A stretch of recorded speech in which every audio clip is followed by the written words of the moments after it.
हाँ, आप बताएं इनके 11 दिन में आप लोगों को आरबी मेमोरियल हॉस्पिटल में कैसा फील हुआ, कैसा महसूस यहाँ हुआ? से स्वस्थ है सर, यहाँ से जो है कि संतुष्ट है इस हॉस्पिटल से। हमारा बच्चा स्वस्थ है एकदम। Thank you. हाँ, ये हमारे असिस्टेंट हैं धर्मेंद्र प्रजापति जी। आपको इनके साथ सेवा देने में क्या एक्सपीरियंस महसूस हुआ, आप ज़रा बताएं।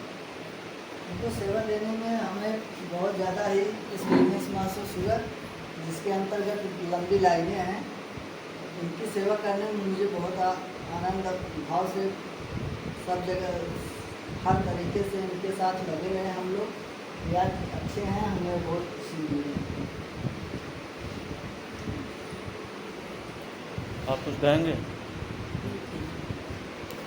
आप को क्या परेशानी थी जो आप आरबी मेमोरियल हॉस्पिटल में एडमिट थे?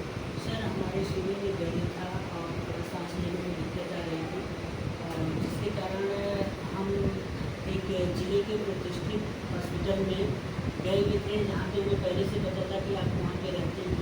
और आपको देखते हुए इस हॉस्पिटल में हम एडमिट हुए और वहाँ कैशलेस की भी सुविधा थी। कैशलेस सुविधा होने के बावजूद हमारा ट्रीटमेंट हुआ, और उस ट्रीटमेंट में हमें 4 दिन हम एडमिट था और हमें पूर्ण रूप से हमें आराम नहीं मिला। और फिर मैंने पता किया कि डॉक्टर साहब अभी यह नहीं आ रहे हैं, तो पता चला कि यहाँ से ये जॉब छोड़ चुके हैं और वो अपना आरबी मेमोरियल हॉस्पिटल में खुद का देख रहे हैं। तो हम लोग रात को 1 बजे उनके हॉस्पिटल में आए और उन्होंने अच्छे से ट्रीटमेंट किया हमारा, और जिसके कारण हम आज पूर्ण रूप से 11 दिन में स्वस्थ हुए। और यहाँ का वातावरण और हॉस्पिटल का जो कंपाउंडर सब लोग हैं, सभी लोग बहुत अच्छे हैं और तरह तरीके से अपना सेवा देते रहे हैं। आपको यहाँ की हॉस्पिटलिटी कैसी लगी और सुविधाओं के बारे में आप क्या कहेंगे?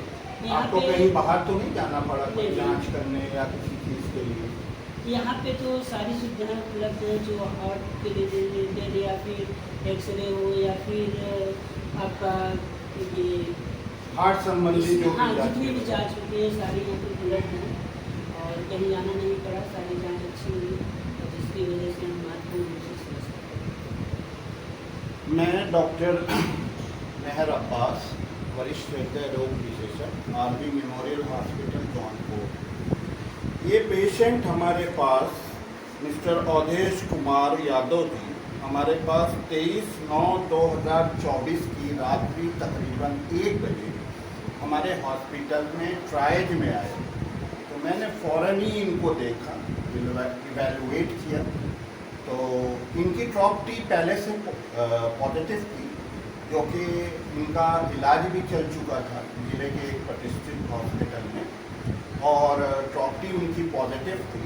मगर जब ये मेरे पास ट्रायज में आए तो ये कार्डियोजेनिक शॉक में थे और इनकी पेरिफेरीज एकदम कोल्ड थी, प्रोफ्यूज स्वेटिंग थी, सीवियर ब्रेथलेसनेस थी और इनको चेस्ट पेन भी बहुत ज़्यादा था, उल्टी के भी कई एपिसोड्स थे।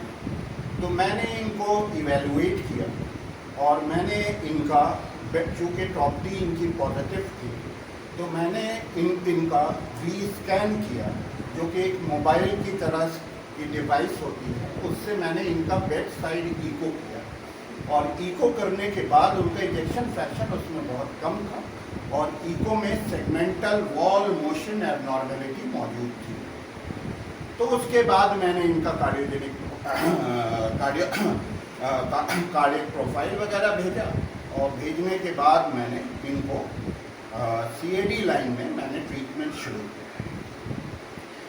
उसके बाद इनको रिस्पांस मिलने लगा, इनका इंजेक्शन फ्रैक्शन भी 35-40 के बीच में था और धीरे धीरे उनको आराम होने लगा। उसके बाद उनका एक्चुअली ये जो केस था, ये एज ए मिस डायग्नोसिस मेरे पास आया था, क्योंकि डिलेड CAD इनको कहा जा सकता है, जिसके कारण से LVF वगैरह भी था, and he is a known case of hypertension and diabetes also. और इनको पहले भी वाराणसी में और भदोही में इन्होंने अपना इलाज लिया था, तो वहाँ भी इनको एंजियोग्राफी वगैरह एडवाइस की थी, बट अनफॉर्चुनेटली ये उसको करा नहीं पाए थे।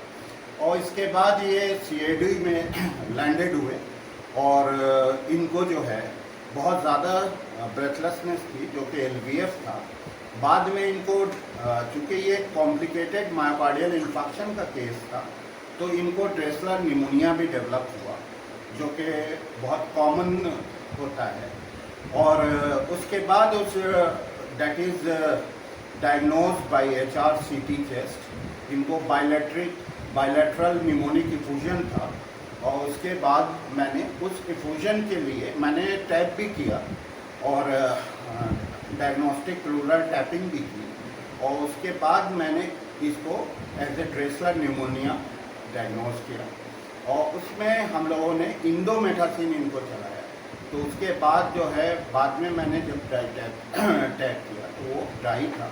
Now he is hale and hearty and about to discharge. और मैं यही कामना करूँगा कि ये स्वस्थ रहें हमेशा। और इस नवरात्र के पावन पथ में इनको नवरात्रि की शुभकामनाएं, इनके घर वालों को सबको मैं शुभकामनाएं देना चाहता हूँ। और ये कहना चाहता हूँ कि आप स्वस्थ रहें और जागरूक रहें, और हृदयघात से बचा जा सकता है। और टाइमली आने का एक अलग वो होता है, अगर ये समय से हमारे पास आते हैं तो इतनी सारी चीज़ें ना हो। Thank you.